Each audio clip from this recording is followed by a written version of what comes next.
Liftoff. Mr. Producer, how you doing today? I'm doing excellent, sir. Oh man, awesome to have you here in the studio as always. I'm ready to do this. You guys, this is George Ohan and this is Money Talk. You guys know every 2 weeks we get together. We talk about a few things. We talk about events. We talk about how to make money, how to be successful, how to keep money once you earn the money. We talk about APR. We talk about everything. We're getting better and better. I'm getting a lot of positive feedback, and I really want to say thank you to Mad Talk TV talk shows here on Facebook Live. Every single show that we've done has hit 1,000 views within the first day, just like that. That's a thank you to all of you. If you're seeing this, you're watching this right now, please share. Share this video, help get this information out here. We're going to talk about a lot of stuff pertinent to California. I have a very special guest here today, Bobby Blaiatout, candidate for Congress, District 22, California. Bobby's one of these gentlemen who we've met through our different productions, our different filmmaking, things like that. And one reason I highly respect this man is because he puts his money where his mouth is. There was a really, really cool project that came about, and it was offered by HBO. And this thing was a real LA-based, kind of Hollywood-based thing. And what Bobby did was he just saw it in his heart to bring a project that's worthwhile to the Central Valley and actually fund it, figure out how to get this thing funded. And so all of these people could get to work. We could bring in paid talent from Los Angeles. The crew in front of the camera, behind the camera, all we're working on an HBO project now. So it's not just like, hey, I'm some guy, I say I support the things, but you don't really see them doing something within that space. That's what's really awesome about him. And he's also a highly, highly successful businessman who's running for Congress. So I figured if you're interested in small business, if you're interested in your district around Fresno, let's talk to Bobby. Let's ask him some questions. Let's see where he's coming from. Next thing I want to mention is November 23rd. Mr. Producer, can we go to the event page for that? Thank you. It's a bus to Hollywood. Guys, this is amazing. It's a free bus to Hollywood, behind-the-scenes tour, leaving the 559, leaving Fresno, stopping in Visalia. You do not pay 1 penny. This thing is fully sponsored, fully paid for by the Los Angeles Film School out of Hollywood, and they're sponsoring all of you families. The only requirement is that you're 16 years or older to get on the bus. 5 a.m. you board the bus. They're taking off. They're making a stop in Visalia. The other filmmakers are going to get on. They're going to show up in Hollywood. They're going to have a nice breakfast. Then they're going to get a VIP behind-the-scenes tour. Computer animation, video games production, music production, entertainment business, film production. If you're interested in any of that, this is a free bus and a free lunch. They say there's no free lunch. They lied to you. There's a free lunch, and it's on November 23rd, the bus to Hollywood. Check it out, okay? The next thing is Asian World Film Festival. Producer man, thank you, sir. You guys, this is phenomenal. November 6th through the 14th. November 6th is today. You need to get out there. If you live in California and you're about 5 or 6 hours or less to this festival, you need to get out there. Asia is not just Japan and Thailand and China. Asia includes Russia, Syria, Cyprus, Turkey, Iran. Asia, the continent, there's over 50 countries in Asia. And a lot of these filmmakers who are the top filmmakers of the entire world, of their countries, have submitted these films to the Academy. Okay? The Academy, the Oscars, Hollywood. The Academy has accepted these films. The only place in the world that screens these films publicly is the Asian World Film Festival. And if you're a filmmaker, if you're an investor, if you're looking for funding, if you're looking to build your relationships, you would show up to the Asian World Film Festival and meet these filmmakers and meet the people behind who create festivals like this. If you're a filmmaker and you're not there and you live in California, I'm telling you right now, you're not doing the right thing. You have to be there. And by the way, while you're there, go ahead and plan on stopping into the AFM, American Film Market. And if you don't know what that's all about, get off my podcast right now. Get off this video. This ain't for you. You're not at that level yet. I'm serious. Turn it off. Switch. Go. All right. Next thing, you guys, December 11th, this is more local news to the Central Valley. December 11th, 2019, we have the South Asian Networking Conference coming up. It's going to be from 10 a.m. to 2 p.m. at the Golden Palace in Fresno. You guys take a look at the flyer. You'll come back to the video. We'll have some links for you here so you can check out more about this event. If you're trying to grow your business, if you're trying to network, you're trying to meet new people, you're trying to really expand, you have to go to these events. You have to meet these people. You have to meet the people who are motivated enough to show up to these types of events. Here's another really great one for you if you're in the Central Valley. Okay, and coming up after this is going to be the PA 101 workshop. I'm going to show you about 30 seconds of what we're doing. I'm going to talk about the PA 101 workshop in length after we speak to our congressional candidate here. So, Mr. Producer, can you go ahead and run that 30-second clip for me? Thank you, sir. Here we go, down the track, one lap, no sweat, hand in your hand, hell yeah, hey you wanna be like me, hardcore, airborne, ranger, lead the way, I lead the way for you. I saw an article about a production assistant workshop for veterans that was for free. And there you have it, you guys. We're back. If you guys want to find that video on YouTube, it's Production Assistant 101 Workshop Hollywood. You could check it out. I am going to talk about that workshop in length. It is the Veterans Day weekend coming up. I have a very special way that you could sponsor a veteran to attend this workshop. It's about $100 to $150 per veteran. Very, very low entry. And what the training does, it gets them fully trained to work in Hollywood. 3 days of training, and they're able to go to work that next day. Right now, it is my honor, it is my privilege to welcome Mr. Bobby Bliotou. Sir, thank you to the Money Talk Show. I appreciate what you have going on. I appreciate seeing you bridge the gap in many instances as it pertains to politics. You know and I know some of the politics is stupid and it's dirty. Maybe you won't say it that way, but I'll say it that way because I'm not running for anything, so I'll say it that way. And I haven't seen you get in that. I respect you so much more because I'm like, ooh, like there's been times where people have kind of baited you and tried to get you into some kind of discussion. You haven't really taken the bait. I appreciate it. On this show here today, we're talking about money. Yeah. It's called Money Talk. I want to see some of your points of view as a businessman. You've had a degree of success in Fresno, much higher degree of success than most small business owners have. That's what this show's about. I'm interested in finding out, well, how? How'd you do it? How did the government help you or not help you? You know, how did you navigate these waters of business? I want to start to understand, well, how do you, as a businessman, navigate these waters? Okay? You were a farmer. Right. You worked as a farmer. That's the American dream. You're wearing a suit, but I know you weren't born wearing a suit. How hard was that? How hard was that? Or was it not hard? Was it just a part of life at that time in your life? Man, nothing's easy. Nothing's easy. Nothing is. I mean, we've went through the struggle together in having the studio here, right? And everything that we're doing. First, let me say thank you for doing this, George. It's great to see you here.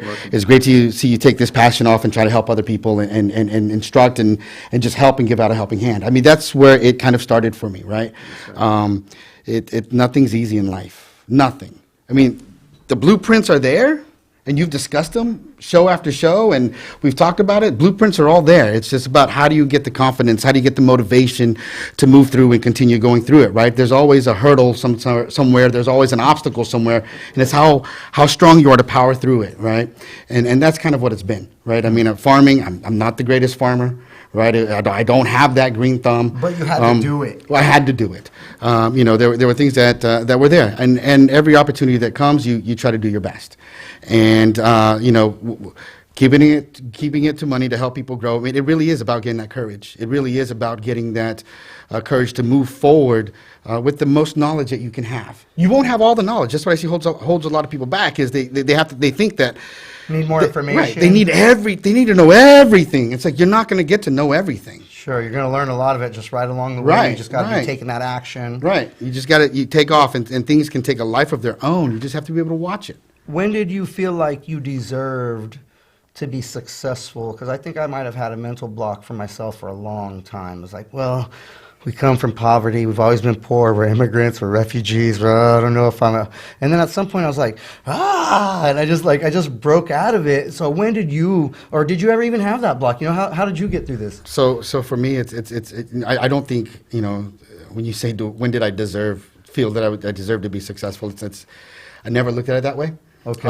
It's not that I deserve to be successful. I think everybody deserves to be successful. Everyone deserves the opportunity to be successful. And that's the struggle, is trying to be there when the opportunity is there. Or trying to make sure, for me, running for Congress, is trying to make sure that opportunity is there for everybody, right? Because it isn't, right? We may think that it is, but it isn't. What type of business opportunities don't exist to particular groups of people? And like when you don't know it's not there, you're just like, well, you don't know that, hey, other people do have that. So like maybe in your district, what type of opportunities should exist that maybe currently aren't there? Right, so, okay.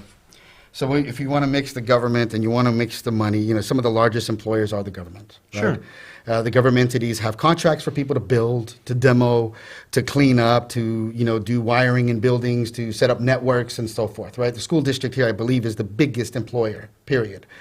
And so when you talk about opportunity, how do you find out? How do you know that those things exist?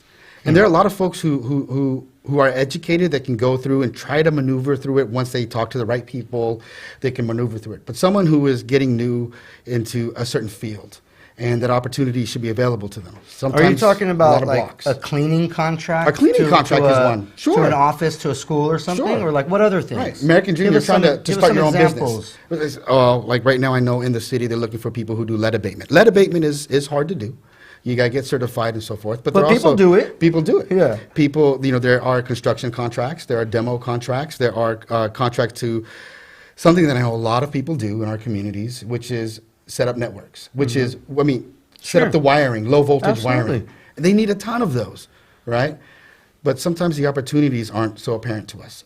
For a lot of these jobs there's certain things that you have to qualify for. So I'll give you a difference. And it might be something simple, like as a subcontractor, maybe you only have to do these 3 or 4 steps, but then you have an entire 12 months of business coming in without struggling, right? Right, and then they can continue if you're doing a good job, right? If you're doing a good job, they're you're going to call continue you to get back. hired. You're going to continue to get hired and hired and hired again.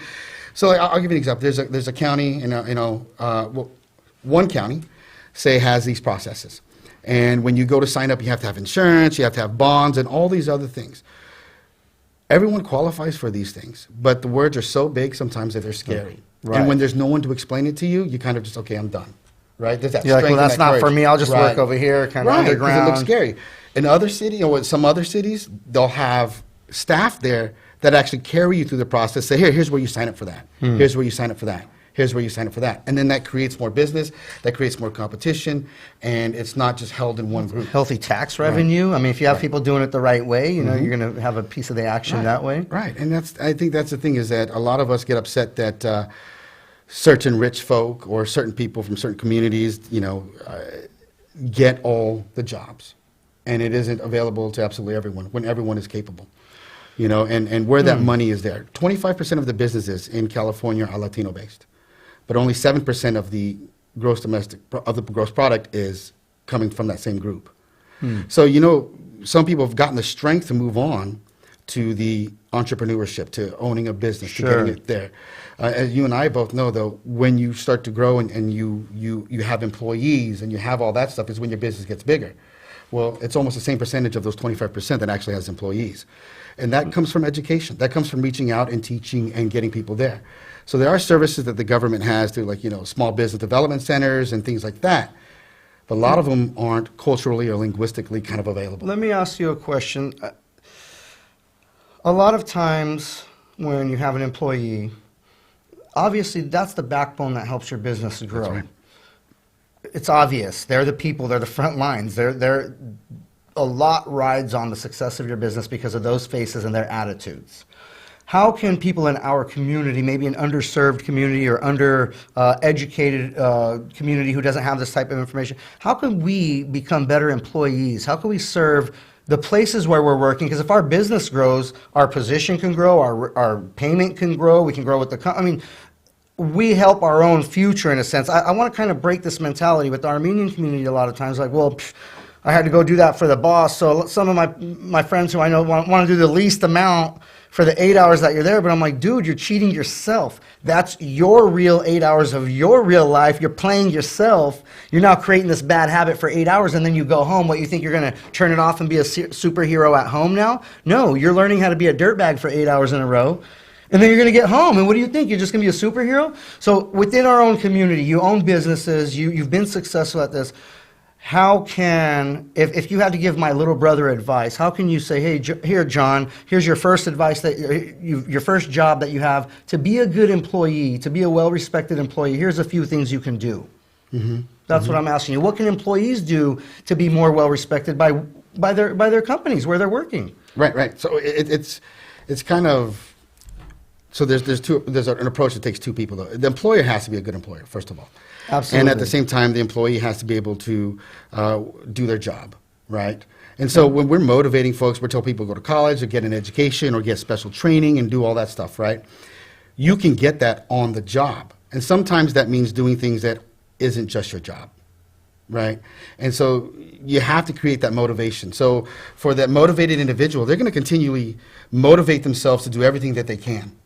And the employer is going to have to really respect that. And depending on how the employment is and how you work with seniority, how you work with fairness amongst employees, because not every employee is going to want to go above where they're at. They're comfortable. So Sure. they'll do their job. They should not be penalized for just doing their job, right? But they should at least do their job. I love that you do said their like, job. dude, at least do what Well, you're no, here for then. Don't cheat me then. That's right. You do your job. Yeah. And there's some people who want to go above and beyond. That's great. And you continue to work that way. But you also have to respect the fact that if your employer doesn't have that opportunity for you, if they're giving you the chances to kind of go above and beyond and do things, if you want to move up, sometimes you have to move out. You got to move out. Exactly. You got to go somewhere else. Expect that. Right. You can't be like, well, they owe me that. Be like, dude, if your life sucks, your job is the only place giving you money to make your life a little bit better. Mm-hmm. Don't blame your job. Don't come in and blaming your employer for all the problems in your life. Mm-hmm. I love that. I know you want to move up, but there's no growth in this company for you. Sorry, that's just how this business is built. Mm-hmm. So you got to move out. Right. And so it's weathering that storm. Not everyone has the opportunity to move out, but you have to keep yourself motivated to keep going and keep learning, keep doing, and knowing it. So a good success story is I have friends that work for a dispatching company. And they were working for the dispatching company. Now, they are dispatchers. That's what they did. These two guys were dispatchers. And they learned the business. What do they dispatch? For trucks? Trucks. Oh, okay, right? yeah, loads. Right. Got And it. so they were dispatching, and they did that, and they learned the business of dispatching. They learned, the logistics of doing it and what it takes. They ended up, there's nowhere to move up in the company. So what they do, they opened up their own company. Absolutely. They found investors, they found other folks to do different things, and they moved up, and now they have a multi Your best people million become dollar your business. competition. Right. Well, no, yes, yeah. You can't hate them for it. No, okay? Because if that's you part can't of the give them what they're business. worth, then they need to move out. That's part of the business. But I mean, that's what it is. When if you're just chasing money, you may not be happy, and you may be looking at the wrong things. True. But if you are chasing the product, if you are chasing making things better, if you're doing that, money is going to be that result that's there. Absolutely. Right? There's two things, because we're talking about from an employee standpoint. Yes. You're not talking about an investor. No, I'm talking about Investors a business are completely owner. different. I'm talking about the business owner. Business owner, when you're running it, it's not an investment. When you are the CEO, that's one Yeah, thing. you're looking at every Right, Yeah, of course. you have to run that one. So that's kind of the difference. I mean, the big thing, I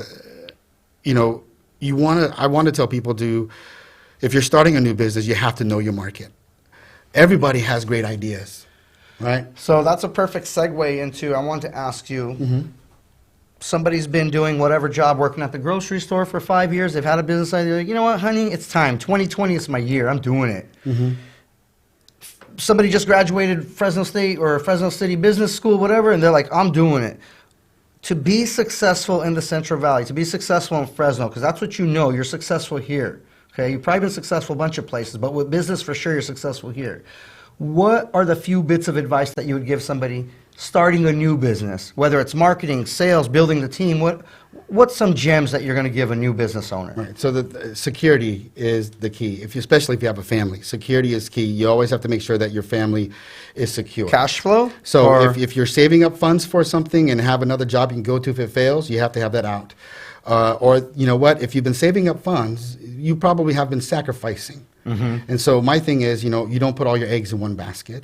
Okay. So the way I did it is I worked more than one job. Today I work more than one job, right? So while you're opening up your business, you still have a job. That's So right. you still have that cash People flow think you coming in. quit and then you're a businessman and you well, just get- no, you you, gotta- you could do that too. If you know your But if you product don't have and the you do it. security, you got to keep your Right, job. Sometimes right. people are missing that Right. information. And that's the hard work and the sacrifice that you have to do. Sometimes, there are choices and business might not be for you because you have kids, you have, your family, you have your family time, you have sleep. I gave up sleep. I don't sleep, but that's the important thing. that Mr. you have to Producer think Man, about. have you given up sleep? He looks like As "No, partners, not we me." understand. Yeah, that's right. That's business, yeah. You have to decide, when you don't have everything, and that's going to be most people. We don't have millions of dollars saved up, and You gotta make it work this with is- what you got. Right. The advice I'm giving to is the person that is really risking everything in a sense, and because I did 6 years without pay from the company, and starting it. My wife was always angry, like, why are you working so hard for something? But I saw a promise in Building the end, it. and we were sacrificing for it by working another job to make sure everyone's good, but building something. And that's very important. You just said it with, what are you risking? I had this talk with my cousin yesterday, and he's like, he's a truck driver. He's thinking about getting into different stuff. He's got a little handful of money. He wants to do something. And I'm like, dude, you can't just jump into something else. It's like, what are you giving up to get what you want? Are you risking it all, or are you just throwing a couple bucks here, try that. That's never going to work. None of that will work. There's no passion there. There's no heart. What are you risking? So I love that you just said that right now. So if you're brand new getting in business, if you guys are brand new getting in business, what's the risk? What are you willing to give up to get what you want? You heard it from a very successful businessman. He's telling you right here, this is how you do it. Sir, one last thing before we have to let you go. Tell me, what should the people in your district know about you? If they happen to see your name on a billboard, they happen to see your face, what should they know? How could you earn their vote? Right. I think I've... In the camera? I have the people's interest in mind. I have seen life from struggles. I've seen life from business. I have seen life from so many different perspectives, and so I can empathize with a lot of things. I am your normal person that has done a lot, failed a lot, succeeded a lot, and I get it. I get life, and I'm here to really back everybody up. I mean, everyone has their story, and no one really fails on purpose. And so what I'm trying to do is to make it out there so that we have the best opportunities and best chances to succeed, but actually make everything fair so that, these big jobs with big opportunities, or just the opportunities in general, just don't stay with one certain segment of the population, that it's spread with everybody. So not everyone's going to like that. Yeah, You know what I mean? absolutely. But the truth is, the majority of Americans, the majority of our people here, we're looking, and when it's not in front of us, we can't try. But if it's in front of us, then we can actually go for something. Absolutely. And that's what I want to be able to do. Okay. You guys, you heard it here. Figure out which congressional district do you live in, who's the person representing you. Don't just pick a side to pick a side. That's childish. Like, listen to what people are saying. If you have a family and you really want to help to shape and form your community with people who are in alignment with your own thought process, we have Facebook, we have Twitter, we have videos, we have YouTube, we have everything. You can actually send a direct message to these people, to these candidates, these politicians. Hit them up. Hit up Bobby. Ask him what you need to ask him, and you might be pleasantly surprised. Don't just hate to be hating. Contact people. Ask them the questions. We have a free line of communication. It's never been like this in the history of mankind. It's so awesome. And you actually have a person here who's lending you an ear and saying, "Well, what's up? What do you think?" Is there another politician right now? Is there another candidate right now who's willing to do that in your district? Figure out which district you're in and start reaching out to these people and asking them questions and figure out who's your guy, who's your girl, who's the person you want to vote for when it's voting time. All right? Bobby, thank you very much for your time, sir. Hey, really appreciate you. Let me say here thank today. you. You're wearing your Army pin. Thank you. We're about to hit Veterans Day, so thank you for what you've done. My Thank you to all pleasure. the other veterans that are out there. You know, we do have a float, a parade. The parade in Fresno on Monday the 11th. Everyone's welcome to come in, join in. Veterans are completely welcome. Do you know what's significant about the Fresno parade? Well, we are in the county, I believe, with the largest veterans from Vietnam, and this is the largest Veteran Days parade in the entire country. In the country? In the country. Dude, that's awesome. You're supporting a float in the parade that's the largest in the country We for got like veterans. 500 people out there, man. That's money. It's going to be good. All right, dude. Thank you. Appreciate All right, that. thank you. Thank All you, right. everybody. You guys, coming up here in a second, we're going to be talking about the PA 101 workshop. Let me see what else I got for you here. I got a couple of sponsors, the LA Film School Veterans Day Film Festival. We have a mentorship program in Ghana, Africa. Mr. Producer Man, can you get me over there to the Fulton Film Company page, please? All right, thank you. Appreciate that. You guys, if you're located in Central California, if you're located in Fresno, Madera, Hanford, Visalia, this entire area, there are professional acting classes available for you. If you want to get into entertainment business, there's coaching and consulting available for you. If you want to get into stunt fighting, stage combat, on-camera fighting, any of that stuff, there are classes available for you. You need to reach out to KP1 Studios, and we'll have a link for you. Very simple to find, KP1, the number 1, KP1 Studios, and just inbox. It's so easy to get this information these days. If you're training to be an actor, get training. Get training. Continue to get training. That's what leads to your next gig. That's what leads to your next audition. That's what leads to your next relationship. Okay, guys, PA 101 workshop. This is awesome. Are you a military veteran? This is for you. Are you a person who wants to support a military veteran? This is for you. Are you a military veteran who's interested in film and learning about the behind the scenes? This is for you. Are you a company or a small business who would like to have your name or logo attached to supporting military veterans receiving job skill training? This is for you. Okay, one of the former presidents of the SOC, Society of Camera Operators, one of the largest camera organizations in Hollywood, his name is Mark August. He's also a military veteran. What he's done is put together this workshop, and it trains military veterans on how to be a production assistant, a real PA in Hollywood. This particular workshop, it's going to be held in January 15th, 16th, and 17th, 2020 in Hollywood. One small business, a small company, a production company, can sponsor a veteran to attend and receive this training. There is no cost to the veteran. So if you want to have a relationship with a veteran and you give them job skill training, once they're done with this 3 days of training, on that 4th day, that they are able to go find work. They're able to go and work on a set in Hollywood. So this is what's amazing about this particular training, is that once they receive this training, they're ready to go work, and you paid for that. You sponsor that. You sponsor the beginning of their career, and it's about $150 per veteran. So you want to learn more about this? Contact me, inbox me. We'll talk all about it. It's really amazing. If you're a veteran and you want to attend and receive this training, same thing. Contact me, inbox me. I'm going to set you up. Everything I'm talking about here are personal things that I'm directly connected to, that I have access to get you on and connect the dots for you. And that's what this whole show's about, is bringing information that I receive to the community of people who I know, and that's my way of building our futures together. Okay, the next thing. You guys, we want to talk about ARM, the anti-recidivism movement. Anti-recidivism movement. Recidivism, if you've never heard the word, try to say it, look it up. There's a cycle in which people, children specifically, for the people who I've been working with, they go back to jail. They get arrested, they go to juvenile hall, and then they end up back in jail. It's a money thing. The government wants money, and this is like one of their little hustles. All those people who work in the jails and the juvenile hall, I don't see them doing too much trying to keep children out of cages. They have a vested interest in having those children be in cages. Think about it, okay?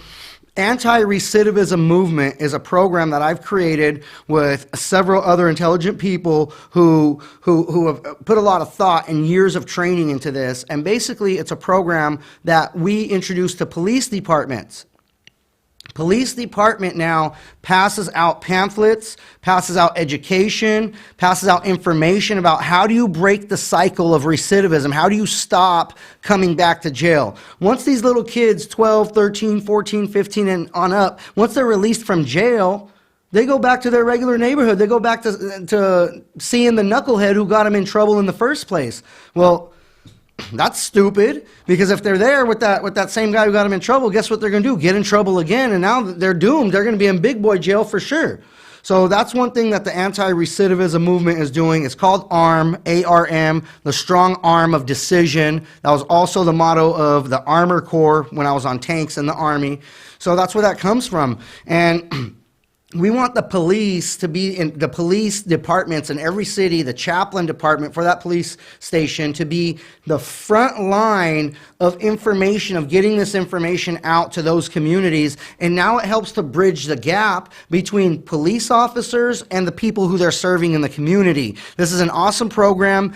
If you know anybody in a police department who would like to team up with us with the anti-recidivism movement, please contact me. We're looking for more police departments to help build this program with. Next thing is Teach, Coach, Mentor. We got a sponsor out there. It's a military veteran started sponsorship, nonprofit, 501c3. We got a sponsor for the Teach, Coach, Mentor program. It's awesome. So now anytime anybody donates anything for Teach, Coach, Mentor to keep us continuing our free classes that we offer, it's 100% completely tax deductible, full write-off. So that's another thing. We can go on all day about the successes of these programs, about the things going on in the community. I want to share this stuff with you just to let you know you can start your own thing. You can help another organization who's already doing something that you align with. You can start to collaborate and work with people who are doing things that you care about. Do you care about pets? Work with people who are helping pets. Do you care about financial literacy? Do you care that people need to know more about money, about saving, about retirement? Work with people who are doing that. You'll learn more about that. And that's basically what this comes down to is, what do you care about? What do you want to know more about? Work with those types of people. If you don't know how to do that, if you don't know how to get in contact with people who are doing what you're doing with like-minded individuals, contact me, inbox me, make sure you get a hold of me. I will point you in the right direction, I promise. So you guys, this is Money Talk with George Ohan. We've been over a bunch of stuff today. Most importantly, I believe today's message was with Bobby, just understanding how a successful businessman has kind of gone through the path, his points of view a little bit about business and what his plans are as far as running for Congress. That's pretty crazy. I don't see myself running for Congress for being a businessman, being an entrepreneur, and then making that shift to politics and then running for Congress. That's a huge step. So I'd like to just, thumbs up for anybody doing something that big in their lives. So Mr. Producer Man, I appreciate you and thank you for your time today.